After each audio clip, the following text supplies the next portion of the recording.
Hi and welcome to Car Mechanical, and today in part 2 of the Project Oynx body prep we're going to be looking at the heavy rust on the car.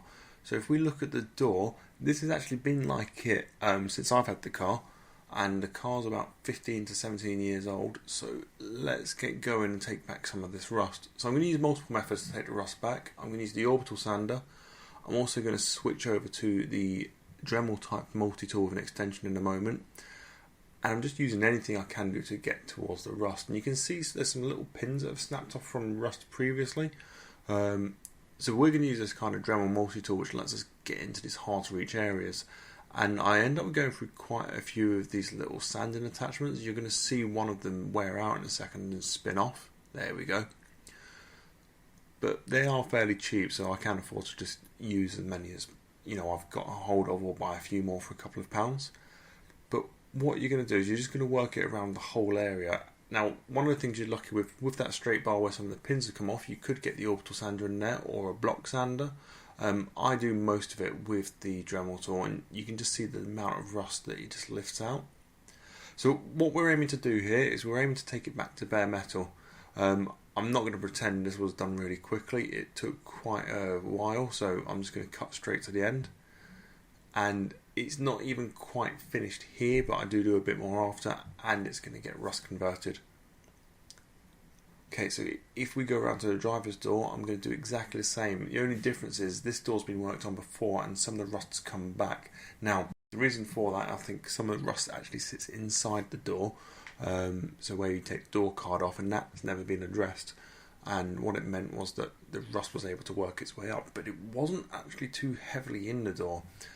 So what I want to do is I want to sand this back, and then I'm going to rust convert it.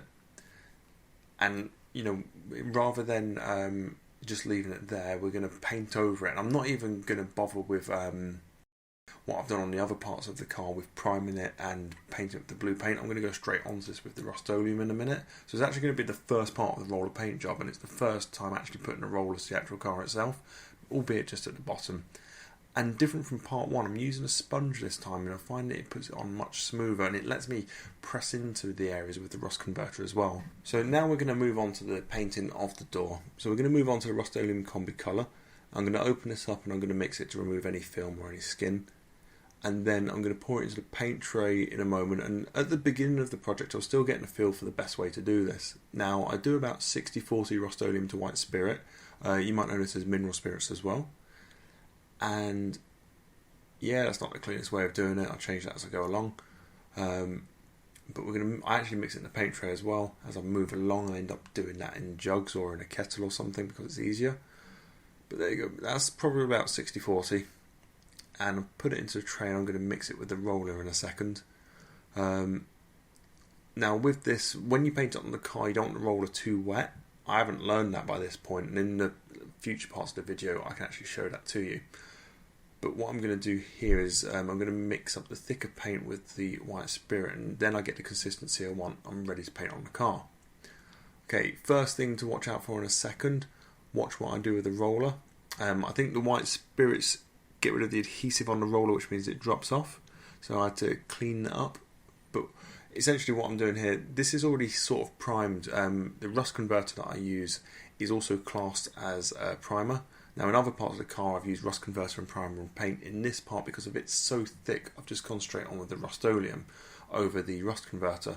So by using the Rust-Oleum in this part, I'm locking in everything with the oil-based paint to stop the rust having the opportunity to come back before I have the chance to do the rest of the bodywork prep that you'll see in the next video.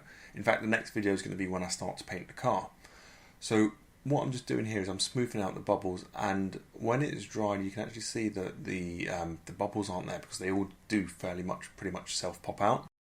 And that's it for the body prep. We're actually all done, and in the next video I'll be sanding the car and I'll be putting on the first coat of the roller paint job. So join me for that one. If you do have any comments or questions, please leave them in the comment section down below. If you want to follow the series, please hit the subscribe button, and thank you for watching.